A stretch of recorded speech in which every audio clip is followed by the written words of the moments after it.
안녕하세요. 저는 부모가 둘씩이나 있는 30대 이혼녀입니다. 살다 보니 참 별일이 많은 것 같아요. 그저 가난하게 살다가 평범하게 결혼을 하고 남들처럼 고부 갈등으로 고생 중 하며 생을 마감할 줄 알았는데 제게 아주 특별한 일이 찾아왔어요. 역시나 인생사는 한 치 앞도 모르는 것 같습니다. 아무리 아무것도 특출난 게 없는 누구라도 언제든지 드라마의 주인공이 될 수 있다는 걸 이번 기회에 느꼈죠. 저 진짜 지금 드라마 주인공 같은 삶을 살고 있거든요. 이렇게 신기한 일을 사연으로 소개 안 할 수가 없더라고요. 저도 사연 채널을 자주 듣는 청취자거든요. 제가 이곳에 사연을 보내게 될 줄은 몰랐는데 떨리는 마음으로 한자 한자 써내려가 보도록 하겠습니다. 저는 가난한 가정에서 자란 딸입니다. 제 부모님 중에는 아빠가 난치병이 있는데 아빠 증상이 나이 들수록 증세가 심해진다는 것 때문에 병원비가 많이 나갔고 그 때문에 가세가 많이 기울었어요. 그때마다 착한 엄마는 불평 한 번 하지 않았습니다. 자기가 입 하나 덜어도 좋으니까 아빠를 간병하는 데에 엄청난 신경을 기울일 뿐이었어요. 저 또한 그런 부모님을 보고 자랐기에 하루빨리 돈을 벌어 보탬이 되고 싶었습니다. 그래서 제 나름대로 고안한 방법이 식당에서 잡일하러 다니는 엄마를 위해 고등학교 때부터 아르바이트를 시작한다는 거였어요. 부모님은 학업이 방해가 된다며 말리셨지만 저는 절대 학업을 소홀히 하지 않았습니다. 부모님도 원래부터 가난한 환경에서 나고 자랐던 사람이라서 공부에 기회가 없었고 어린 나이부터 노동에 빠져 사느라 성적이 부진했대요. 그랬던 부모님과 달리 저는 노동을 병행함에도 불구하고 학교 성적이 좋게 나와서 부모님이 신기해했습니다. 그래도 미안한 건 미안한가 봐요. 아빠는 가장으로서 책임을 다하지 못하고 있는 자신의 처지를 슬퍼했고 경제를 도맡고 있는 저랑 엄마한테 고개를 들지 못했습니다. 그럴 때마다 엄마랑 저는 아빠가 건강한 게 우리한테 해줄 수 있는 최고의 응원이라고 아빠의 죄책감을 덜어주었죠. 그나마 다행이었던 것은 부모님의 공부머리를 안 닳는 것 외에 또 하나 있었습니다. 바로 아빠가 가진 난치병인데요. 아빠의 난치병은 유전이라고 했는데 저는 그 유전자를 물려받지 않았거든요. 그래도 언제 어떻게 발병할지 몰라서 제가 자라는 동안 부모님이 참 노심초사했다고 합니다. 중학생 나이만 잘 넘기면 유전이 아니라고 했어요. 저는 부모님의 걱정과 달리 아주 건강하게 무럭무럭 컸습니다. 부모님이 늘 말했지만 제게 난치병이 발병되지 않은 건 하늘에서 준 유일한 희망이라고 했어요. 그렇게 어릴 적부터 많은 행운을 타고난 채 자란 저는 알바를 하면서도 공부를 곧잘 했는데 대학을 가는 건 우리 집 형편을 사치라고 여겼고 19살부터 공무원 시험을 준비해서 2년 만에 합격을 했습니다. 그때마다 엄마랑 아빠는 제게 원하는 꿈을 못 펼치게 한 것 같다고 또 미안해했어요. 저는 전혀 개의치 않았거든요. 그저 엄마 아빠가 제 곁에 오래오래 있어주는 것이 제 꿈이었어요. 저희 가족은 그렇게 서로를 위하며 나름 화목하게 살았습니다. 이런 보기 좋은 가족 사이에도 불행이 닥쳐왔는데요.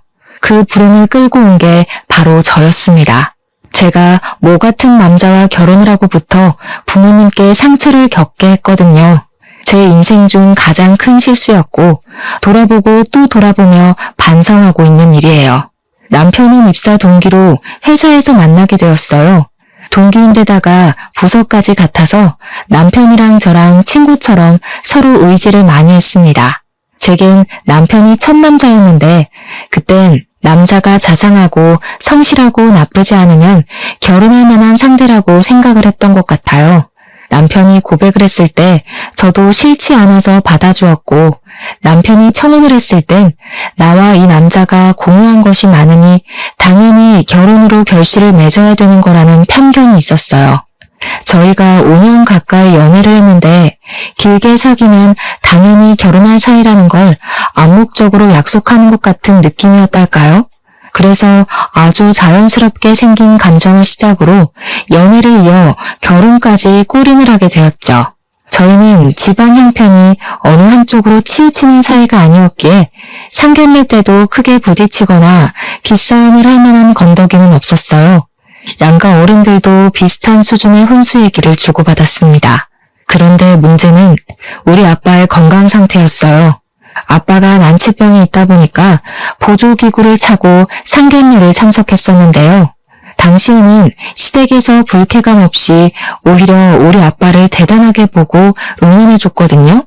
하지만 사실은 시모가 아빠 상태를 좀 안 좋게 생각하고 있었더라고요. 제가 굳이 아빠 건강까지 알릴 필요 없다고 생각해서 말을 안 했는데 시모가 상견례 때 우리 아빠가 난치병인 걸 알고는 남편에게 저 몰래 결혼을 반대했었대요. 저는 신혼을 시작하고 나서야 그 사실을 알게 되었습니다. 그럼에도 제가 아무것도 모르고 결혼을 할 수 있었던 건 남편의 고집이 워낙 확고했기에 시모가 더는 입댈 수 없도록 만들었기 때문이었어요. 시모는 저희 결혼을 축하해서 허락했다기보단 간섭할 수 없어서 허락한 거였습니다. 그리고 제가 이미 말했듯 양가 집안 형편이 그리 차이가 안 난다고 했잖아요. 혼수를 적게 해준 건 양쪽 다 마찬가지였는데 시모가 우리 집 가게 사정을 무시하는 발언을 종종 하더라고요. 그건 우리가 분가를 하겠다고 결정하고부터 시작이 되었습니다. 아이고, 우리 아들이랑 같은 기수라길래 똑 부러지는 줄 알았더니 영 헛똑똑이네. 뭐 잘났다고 분가를 한대? 왜 멀쩡한 시댁을 놔두고 돈 나가는 짓을 하니? 내가 뭐 며느리 하나 잡아먹을까봐 그래? 어휴, 아서라. 시모가 워낙 분가하는 것에 강력하게 참견하고 반대를 해서 결국 남편과 상의해 당분간은 합가를 하기로 했습니다. 시모는 진작에 그랬어야 하는 일이라고 뭘 의논까지 하냐며 뻔뻔하게 콧방귀를 뀌더군요. 뿐만이 아닙니다. 또 제 신경을 거스르게 하는 말이 하나 더 있었는데요. 자꾸 제가 살림을 실수하기만 하면 우리 아빠 난치병 얘기를 해대더라고요. 너희 아빠 병원비 아직도 나가고 있다면서? 그래가지고 어디 애 낳고 살 수는 있겠어? 보니까 우리 아들이 손인 결혼 많네. 우리는 앞으로 돈을 모을 일만 있지 너희 집은 계속 나갈 일만 태산이라는 거 아니냐. 우리 돈 없다. 혹시나 도와달라거나 돈 빌려달라고 하지 마라. 너희 친정에 줄 돈 10원 한 장도 없으니까. 그렇게 말씀하시면 서운하죠. 저희 친정 일은 제 선에서 충분히 해결되는 거고 이 집에 손 벌 일이 없으니까 아빠에게는 조심해주세요. 그래야지. 지금 하는 말이 괜히 쓸데없는 자존심은 아니길 바란다. 요즘 한 입으로 두말하는 아가씨들 많던데 넌 그런 쪽 아닌 거지? 근데 바깥 싸돈 병은 진짜 나을 방법이 없다니? 돈이 없어서 못 고치는 거 아니고? 어머님, 말 조심해달라니까요? 어머님이 허리 디스크 터졌을 때 돈 없어서 수술할 때까지 방치했던 거랑은 달라요. 저희 아빠는 완치가 안 되는 병이라고요. 어머님이 돈 없어서 대처 못했다고 다른 집까지 그럴 거란 생각은 안 하셨으면 좋겠어요. 어머머, 뭐야? 얘 말하는 꼬라지 좀 봐라. 너 지금 우리 집 돈 없다고 무시하는 거냐? 그래봤자 사돈네 집이랑 뭐 얼마나 차이가 난다고? 있어도 우리가 훨씬 넉넉하지. 바깥 사돈이 완치 안 되는 거면 평생 부자 될 확률은 없다는 거 아니냐? 시모는 이렇게 퍽하면 저희 아빠를 걸고 넘어졌어요.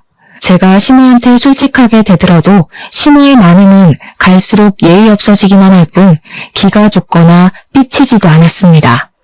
차라리 토라져서 저한테 말을 안 걸었다면 더 편하지 않았을까 싶더라고요.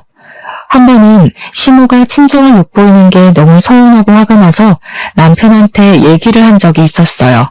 남편은 늘 제게 자상했고 저보다 더 생각의 깊이가 깊은 사람이었거든요.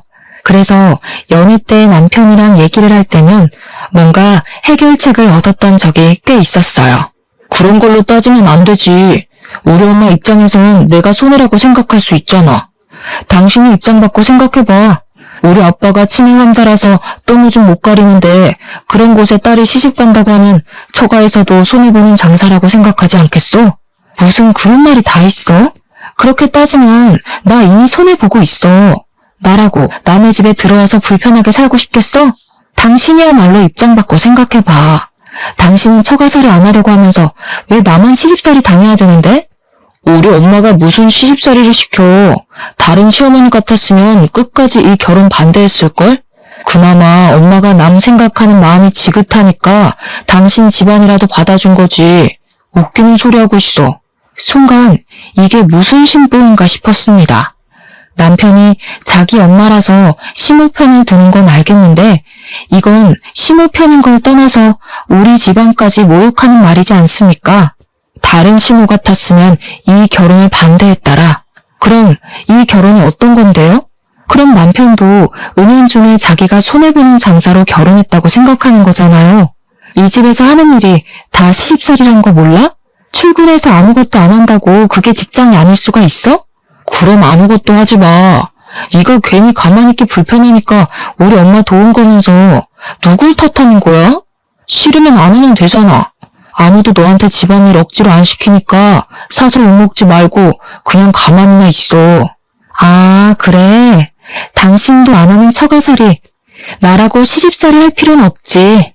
당신 말대로 가만히 있기 불편해서 움직인 건데 안 해도 된다니까 고맙네. 앞으로 내 몸 내가 알아서 간수할게. 나중에 딴소리 하지 마. 순간 기분이 확 상해서 저는 남편이랑 말 섞지 않았습니다.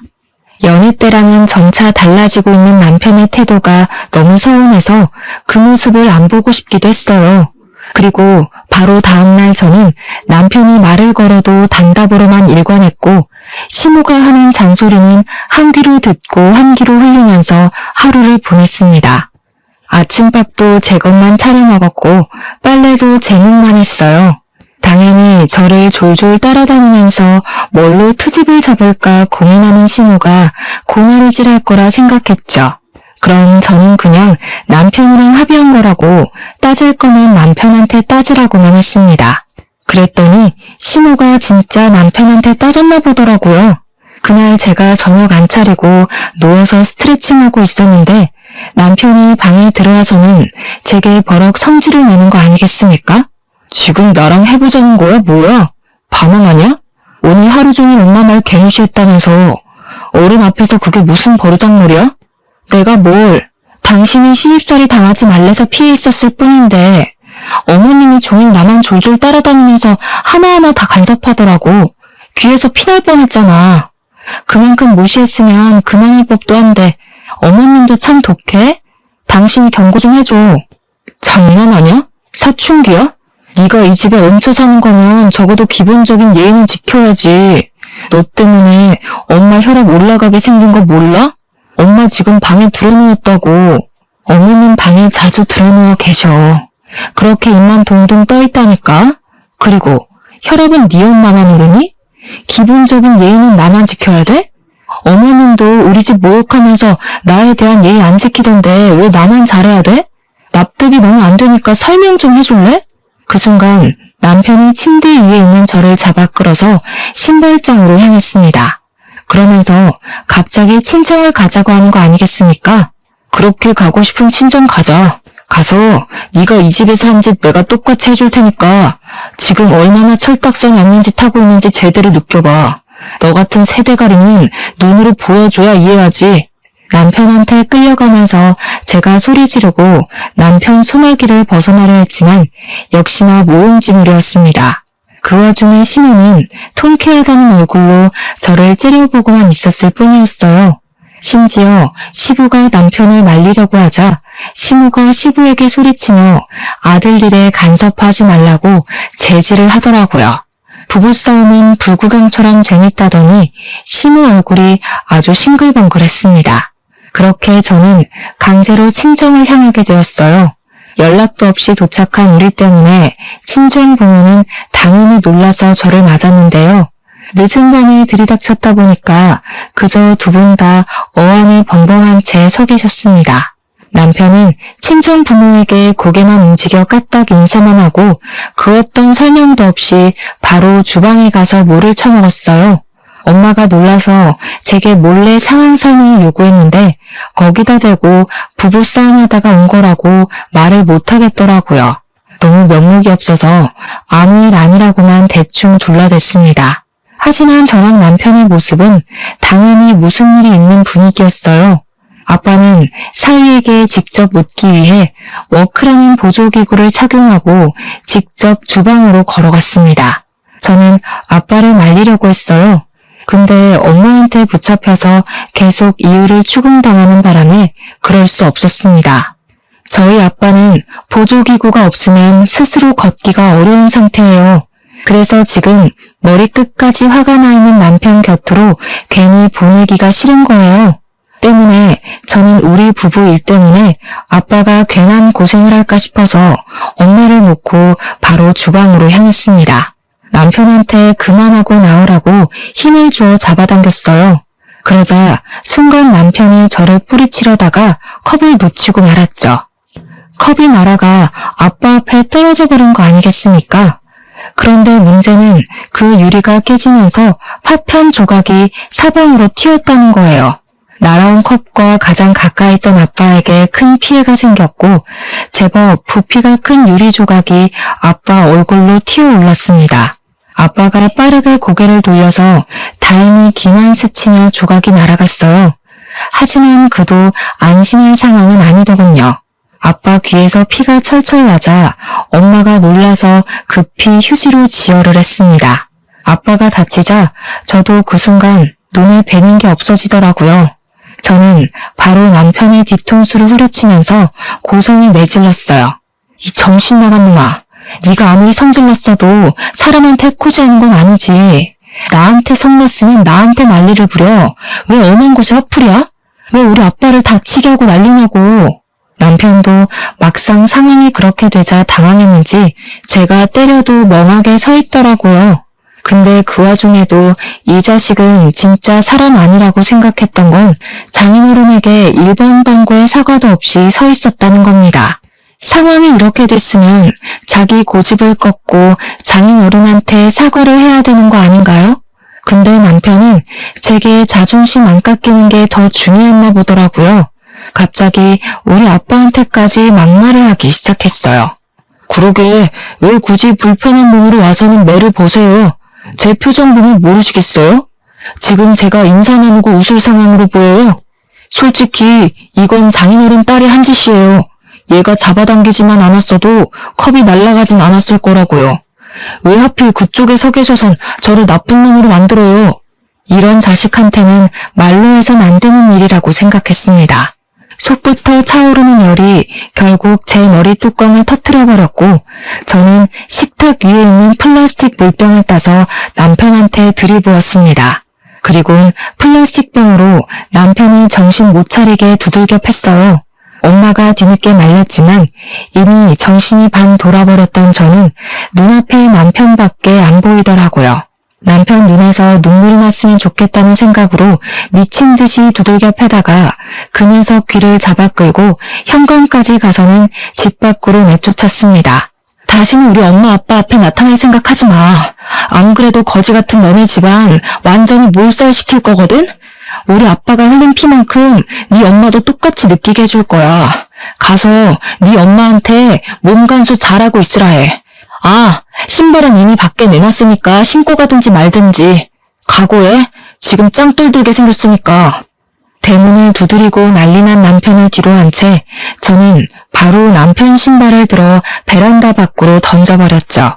그렇게 제가 며칠간 친정에서 쉬면서 부모님께 제 처지를 솔직하게 말했어요.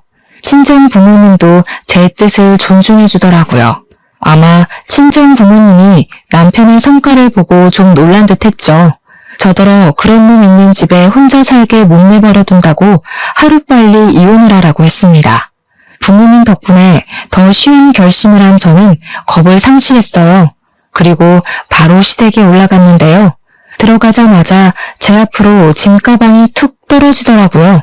남편은 이미 출근한 상태였고 시모 혼자 있었는데 시모가 저한테 기세등등한 채로 말을 하더군요. 뭐 잘난 부모라고 살짝 긁힌 걸로 유난을 떨었다니? 그걸로 감히 내 아들을 맨발로 쫓아내? 내 아들이 그런 거지 같은 집에서 상문 대접 받을 앤 줄 알아?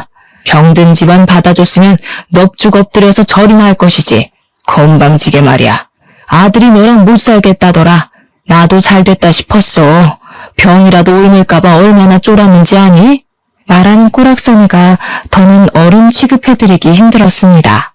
그래서 저는 짐 가방을 들고 우리 아빠가 귀를 다쳤던 것처럼 시모한테 똑같이 해주고 싶었어요. 이미 그렇게 하겠다고 남편한테 통보도 했었잖아요. 저는 바로 시모 앞에 다가가서 다 늘어진 눈을 부릅뜨고 있는 시모 얼굴로 무거운 가방을 휘둘렀습니다. 정확히 시모 귀싸대기를 후려친 거죠. 맞았다는 게 티는 안 났지만 시모가 무게에 밀려 나자빠지고 말았지 뭡니까? 허리 디스크가 도졌을지도 모를 정도로 펄썩 엎어지더라고요. 야, 이게 어디 감히 어른을 가방으로 패? 이제 막내 가기로 작정했니? 그래, 가난뱅이 집에서 못 배우고 자랐으니까 이런 천박한 짓을 하는 거겠지. 어떻게 갈수록 더 정신 나가는 거야? 네, 잘 보셨네요. 저 정신 나갔어요. 정신 나간 여자 건드리면 어떻게 되는지 보여줘요? 우리 아빠는 피 봤는데 고작 이걸로 아파 뒤지겠는 얼굴 하면 안 되죠. 제가 가난뱅이 집에서 못 배우고 자랐다고요? 다른 사람은 몰라도 어머님은 그런 소리 못해요. 남편이 저랑 똑같은 처지잖아요. 지금 아들 욕하시는 거랑 똑같은 거예요. 무슨 큰일 날 소리를 해? 우리 아들은 너랑 다르거든? 남자애라서 승진도 너보다 빨리 할 거고 너보다 훨씬 더 좋은 성적으로 입사했을 거다. 집에서 병든 부모 뒤치다꺼리 한다고 시간 뺏긴 애랑 우리 아들을 동급 취급하면 안 되지. 어머님이야말로 병든 닭이면서 왜 그러세요? 어머님 요실금 있으시잖아요. 그동안 말 못했는데 지나다닐 때마다 얼마나 지린내가 나는지 아세요? 그거야말로 진짜 더러운 병 아닌가요? 같이 지내는 아버님 불쌍해서 어쩌나? 시모는 얼굴이 확 붉어지면서 더 이상 반박 없이 저한테 쌍욕만 해댔습니다. 별 소득 없는 욕이라서 저는 시모 감정을 깡그리 무시했고 두말하기 싫어서 바로 합의 이혼을 요구했어요. 제 앞으로 있는 빚이 남편 앞으로 있는 빚보다 더 많은데 이것도 이혼할 때 분할이 된다고 하더라고요. 그렇게 우리 아빠 병원비 가지고 사람 피마르게 하더니 그 병원비 좀 같이 갚아보자고 할 심산이었습니다. 그걸 알아서 그런지 시모가 합의는 무슨 합의냐고 소송할 거라 하더라고요. 저라고 소송 못해서 안 하는 줄 아나 봐요. 뻔뻔한 시모에게 저도 우리 아빠 다치게 한 사위를 걸고 소송할 거라고 바로 말했죠. 아빠가 얼마나 다쳤는지 그 사진과 정황을 시모 앞에 들이밀어주니까 아무래도 눈에 띄게 다친 우리 쪽이 더 유리할 것 같았는지 시모가 별 반박 못하고 저를 째려만 보더라고요. 그렇게 집을 나왔는데 당장 출퇴근할 집이 없어서 좀 난감했어요. 그렇다고 바로 일을 그만둘 수도 없는 실정이거든요. 최소 한 달 전에는 사직 의사를 미리 밝혀야 되는 게 근로법 아니겠습니까? 그래서 할 수 없이 선택한 방법이 바로 찜질방이었어요. 친정 부모님한테는 아직 이혼 얘기가 길어져서 밀어주는 중이라고만 했고 절대 찜질방에서 집도 없이 처량하게 있다고는 말 못했습니다. 그 와중에 황당한 건 남편이 일체 연락을 안 하더라고요. 분명 제 이혼 의사를 시모한테서 전해 들었을 텐데 회사에서도 아는 척을 안 했습니다. 기가 막혔지만 저도 마찬가지로 모르는 사람 취급했어요. 아, 빨리 이혼 도장 찍으라는 말 정도는 해줬습니다. 물론 그마저도 남편이 저를 투명인간 보듯 무시해버렸지만요. 그러던 어느 날 항상 그랬듯 퇴근하고 찜질방으로 향하는 중이었는데 갑자기 친정엄마한테 전화가 오더라고요. 받았더니 지금 바로 친정 와줄 수 있냐고 부탁을 하는 겁니다. 하지만 당장 친정에 갈 수 있는 여건이 안 되었습니다. 저는 원래 운전은 할 줄 알지만 남편이랑 같이 출근했기에 굳이 차는 사지 않았거든요. 그리고 시외버스 시간을 맞추기도 애매했습니다. 미안하지만 엄마한테 내일 내려가야겠다고 했더니 엄마가 무슨 일인지 말은 안 해주고 그저 내일 아침에 일찍 좀 와달라는 부탁만 했어요. 저희 엄마는 제가 사정이 어렵다고 하면 무조건 제 사정에 다 맞춰주는 사람이거든요. 엄마가 이처럼 제게 직접적으로 고집을 부린 건 그날이 처음이었어요. 어딘가 평소와 다른 엄마 태도 때문에 저는 엄마 사정이 조금 급하다는 걸 예감했습니다. 할 수 없이 저는 택시 타고 지금 바로 출발하겠다고 했고 그렇게 3시간을 달려서 친정에 도착했어요. 자정이 다 되어가던 시간이었던 걸로 기억합니다.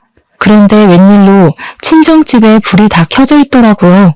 더 당황스러웠던 건 거실에는 모르는 손님까지 덩그러니 앉아 있었습니다. 무슨 상황인지 영문을 몰라서 일단 그분들께 인사만 하고 부모님 눈치를 보며 다가갔는데요. 갑자기 모르는 분들이 일어나서 제 손을 잡고 느닷없이 눈물을 보이더라고요. 닮았네요. 우리 그이랑 닮았어요. 어떻게 이런 일이 있을 수가 있는 거죠? 설마 했는데 정말 이 아이가 제 아이일 줄이야. 아이고, 내 새끼가 이렇게 살아있었구나. 소리내어 오열하던 아줌마는 저를 꼭 안아주기도 했습니다. 근데 우는 건 우리 엄마도 마찬가지였어요. 아무런 설명도 없이 다들 울기만 하는데 저로서는 당최 이게 무슨 상황인지 해석이 안 되더라고요. 그럼에도 이게 평범한 상황은 아니라는 걸 직감했어요. 역시나 제가 진짜 놀라야 했던 건 이제부터 시작이었던 겁니다. 아빠가 설명을 해주길 저를 보고 눈을 못 떼는 이 아줌마 아저씨가 제 생모 생부라고 했습니다. 그러니까 저는 저희 부모님의 친자가 아니었다는 거예요. 애가 바뀌었대요. 제가 태어나고 산부인과 측 실수로 병원 기록이 바뀌는 바람에 자식이 바뀌는 사고가 일어났다고 하더라고요. 그걸 생모 생부가 먼저 알게 되었다고 합니다. 생모 생부가 키우던 자식이 교통사고가 났는데 급하게 수술을 시도하려고 혈액 검사를 진행했고 거기서 자식의 혈액형이 자기들 사이에서 나올 수 없다는 걸 알았다고 했습니다. 그 때문에 유전자 검사를 진행했는데 친자가 아니라는 게 확인이 되었다네요. 그때부터 친자식을 찾기 위해 여기저기 수소문을 했대요. 그렇게 어렵사리 저희 집을 찾아냈고 저를 부르기 전 이미 제 부모님을 먼저 만났었답니다. 저를 부른 건 제가 그들의 친자식이 확실하게 확인되었기 때문이라고 했어요. 근데 여기서 더 놀라운 건 그 생모랑 생부가 친자식인 줄 알고 키운 딸이 우리 아빠랑 똑같은 난치병이었다는 거예요. 유전력이 센 그 난치병이 제게 유전되지 않았던 건 제가 친정 부모의 친자식이 아니었기 때문이었어요. 부모님은 이미 이 사실을 들은 것 같았는데도 충격이 크셨는지 많이 혼란스러워 하셨습니다. 저 또한 단 몇 시간 만에 받아들이기엔 믿을 수 없는 사실이었지만 제가 없는 동안 제 물건으로 생부모가 친자 검사를 했나 보더라고요. 저한테 검사 결과지를 보여줬고 친자 확률 99%라는 수치를 보곤 저는 그대로 주저앉아 버렸어요. 난치병이라던 생부모 자식은 결국 살리지 못해 교통사고로 세상을 떠났다고 했습니다. 딸을 잃은 시점에서 친자식이 아니라는 것까지 알게 되는 바람에 생부모도 많이 괴롭고 힘들었다고 해요. 모든 게 충격이었지만 과학적 증거가 진실이라고 말해주고 있으니 받아들여야 했습니다. 하지만 저는 생부모가 나타났다고 해서 그분들의 자식으로 살고 싶지 않았어요. 저는 저희 부모님이 좋았고 낳아준 건 아무래도 상관없었을 만큼 길러주셨기 때문에 이분들만이 제게 부모였습니다. 그런 제 마음이 느껴졌는지 생부모도 저를 키워준 부모님 곁에서 떼어놓을 생각으로 온 건 아니라고 말해주더라고요. 수십 년을 부모 자식하면서 살았는데 생판 모르는 품에서 어떻게 이전 부모와 같은 감정을 느끼겠냐고 제 기분을 이해해 주었습니다. 생부모도 이미 죽은 자식을 평생 가슴속에 품을 친자식으로 생각한다고 하더라고요. 생부모 배려 때문에 저는 한결 긴장을 놓을 수 있었는데 그 뒤로 생부모가 제게 진짜 원하던 목적이 좀 당황스러웠어요. 제게 길러준 부모가 뻔히 있는데 느닷없이 양부모 자격을 부탁하는 거 아니겠습니까? 친자식을 알게 된 이상 마냥 모르는 사람으론 살 수 없을 것 같다면서 얼굴을 매일 보여주지 않아도 좋으니 남은 생만큼은 제게 생부모 노릇을 하고 싶다고 했어요. 제게도 양부모란 존재를 받아들이고 정리할 시간이 정말로 필요했습니다. 사실 당시 제 상황이 이혼 문제로 너무 복잡했던 터라 여러모로 어느 한쪽에 신경을 쓰지 못했어요. 양부모가 생겼다는 것도 굉장히 뜨거운 이슈였으나 사실 저한테는 이혼이 더 급한 숙제였거든요. 그래서 제 허락을 기다리는 생부모와 저희 부모님에게 할 수 없이 제 사정을 밝히고 말았습니다. 친정 부모님은 이미 알고 있는 사실이지만 제가 찜질방에서 지내고 있다는 건 몰랐던지라 크게 걱정을 하셨고, 제 사정을 아예 처음 들은 생부모는 제가 살고 있는 꼴을 알고서는 시댁이란 집안에 불같이 화를 내셨어요. 마치 자기 일처럼 화를 내주는 생부모가 여전히 낯설었지만 그래도 왜인지 모르게 제 편이 생긴 것 같아 든든한 건 있었습니다. 저는 생부모에게 지금은 당장 정리해야 될 일들이 많아서 친자 문제에 관해 얘기해 볼 여력이 없지만 나도 생부모를 부정할 생각 없고 모든 게 정리가 되면 친자식 노릇도 해보려고 노력하겠다 그리 약속을 해드렸어요. 그러니 생부모가 그것만으로도 감격하면서 또 눈물을 보이시더라고요. 그리고 이건 차차 알게 된 사실인데 양부모가 굉장한 재력을 소유한 사람들이더라고요. 당장 시댁 사람들 신상이 되라고 하길래 일단 알려드렸더니 저더러 뒷일은 생각하지 말라고 하대요. 그리고 합의 이혼은 절대 해주지 말라고 했습니다. 제가 합의 이혼하는 게 그들에게 빚을 떠넘겨줄 수 있어 제 입장에선 유리한 거 아니냐고 물었더니 생부모가 아는 변호사가 있다며 빚보다 위자료를 더 크게 뽑아주겠다고 약속을 해줬어요. 그렇게 그날로 서로 작별을 했고 양부모가 서울로 올라가는 김에 차를 얻어 탄 저는 당분간 양부모 집에서 신세까지 지게 되었습니다. 집에 들어가니까 저희 부모님 친자식이라는 딸의 사진이 걸려있더라고요. 사진을 들여다보니 진짜 우리 엄마 아빠의 얼굴이 묘하게 섞여있는 게 보였어요. 기분이 이상했습니다. 이런 생각하면 안 되지만 꼭 내 부모님한테 버림받은 느낌이 이런 건가 싶더라고요. 저는 생부모 집에서 정말 호의호식하며 며칠을 보냈어요. 생부모가 사소한 것까지 제가 불편하지 않도록 신경을 많이 써주셨거든요. 그렇다고 저희 부모님의 은혜를 잊은 건 아닙니다. 오히려 죄송했죠. 부모님이 혹시나 저를 잃을까봐 불안해하진 않을까 걱정이 되었거든요. 어쨌든 생부모만 믿고 며칠을 평탄하게 시간만 보냈더니 드디어 생부모한테서 시댁 소식을 들을 수 있었습니다. 제가 몰랐던 소식까지 알려주셨는데 진짜 쪽팔리게 남편이 저 몰래 불륜을 저지르고 있었더라고요. 고작 그런 남자 만난 걸 생부모한테 들키니 좀 창피했습니다.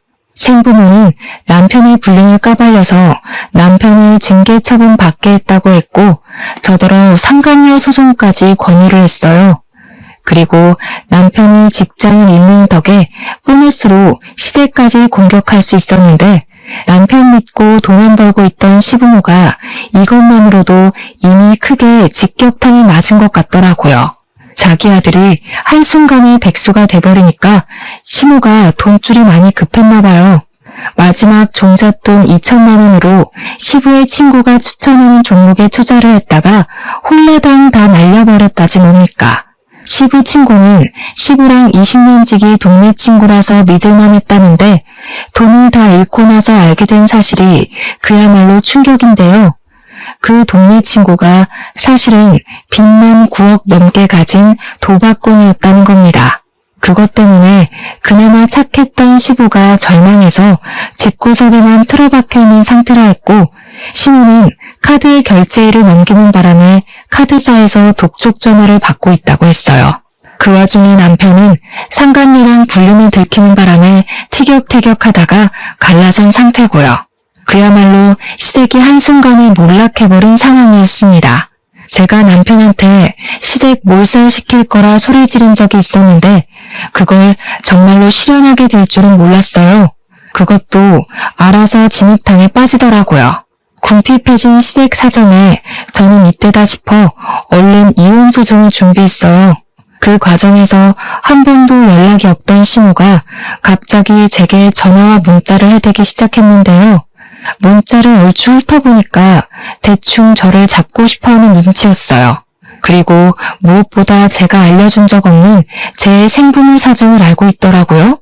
그래서 그래서 제가 생부모를 찾아가 어떻게 된 거냐고 물어봤는데 생부모가 하는 말이 사실은 제게 함부로 한 시댁을 법의 손에만 맡기는 것이 아까워서 어떻게 생겼나 얼굴이나 보려고 시댁을 찾아갔다고 하는 겁니다.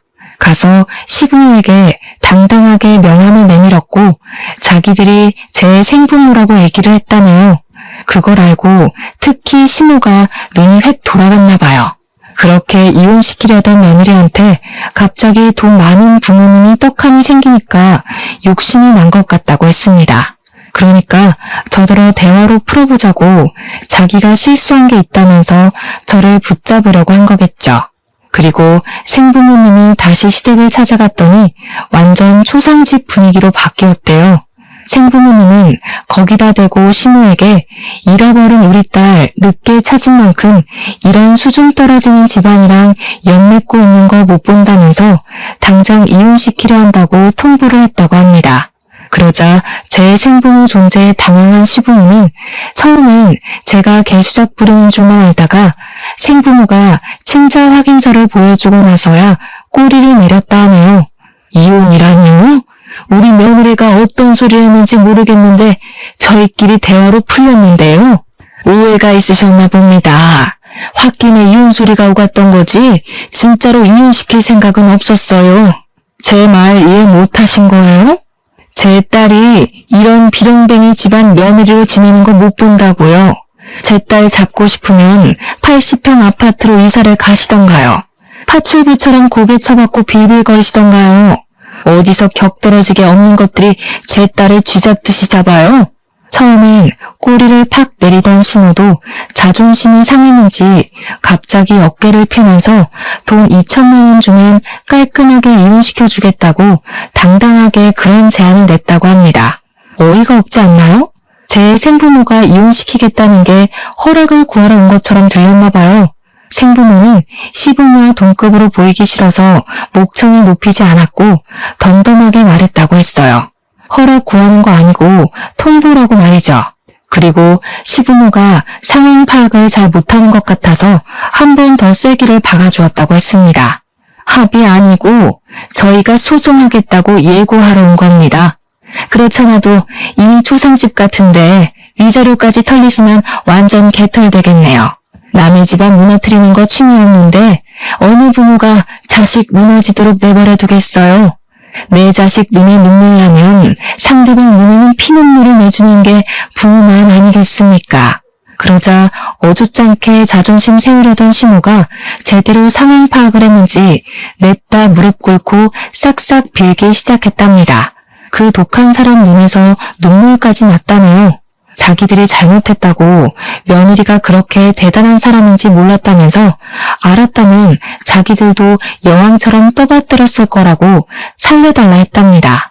가난하면 개무시해도 되고 있는 집 자식이면 상전 대우해준다는 시모의 마인드가 기분 나빴던 생모는 끝까지 고상함을 유지하려 했으나 제가 어떻게 시집살이를 해왔는지가 눈에 보여서 참을 수가 없었대요.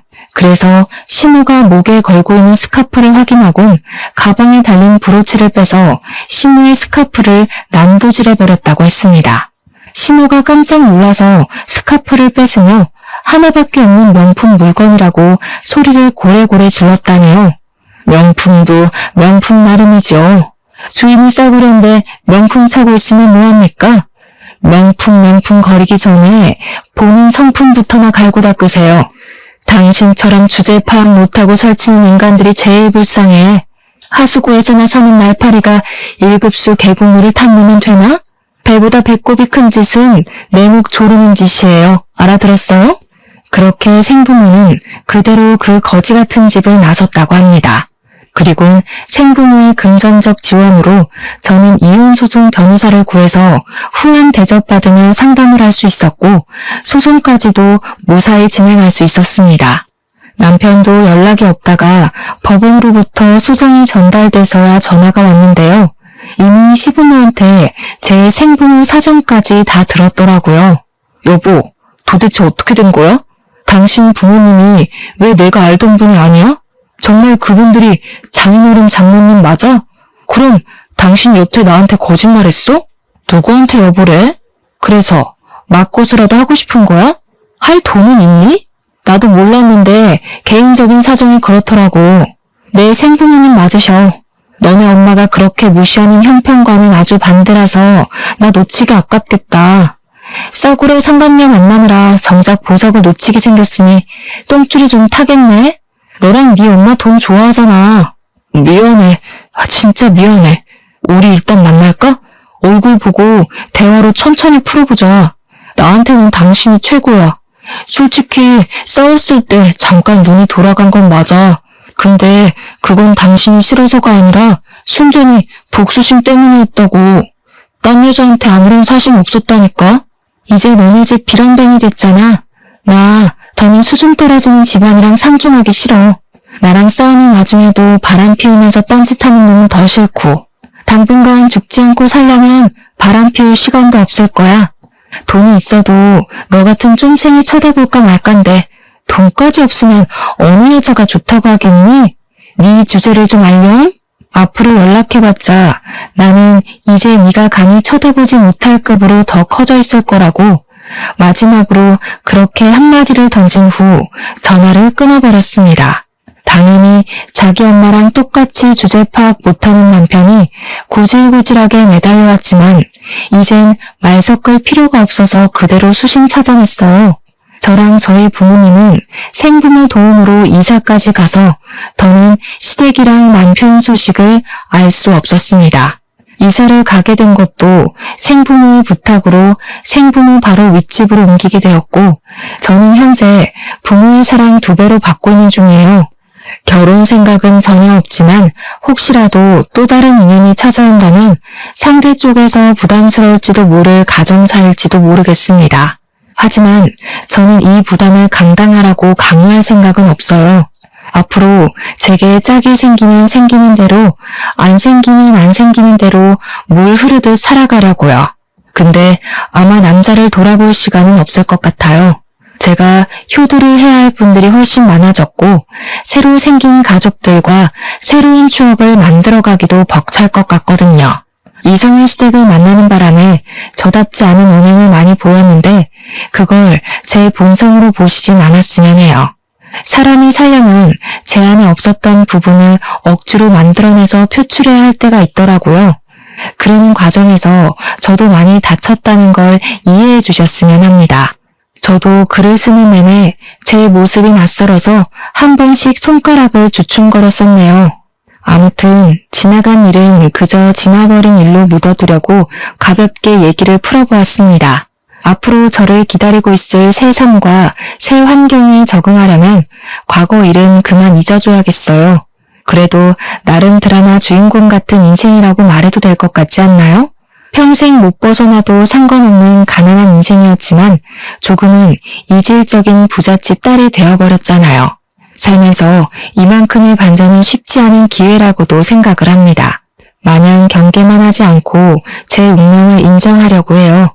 이 또한 저의 하나밖에 형제이니까요. 들어주셔서 너무 감사드려요. 저도 사연을 듣던 사람인지라 사연 하나하나에 청취자분들의 귀한 시간이 많이 할애된다는 걸 알거든요. 아무쪼록 늘 좋은 일만 가득하시고 하시는 모든 일 번창하길 바랍니다. 감사합니다.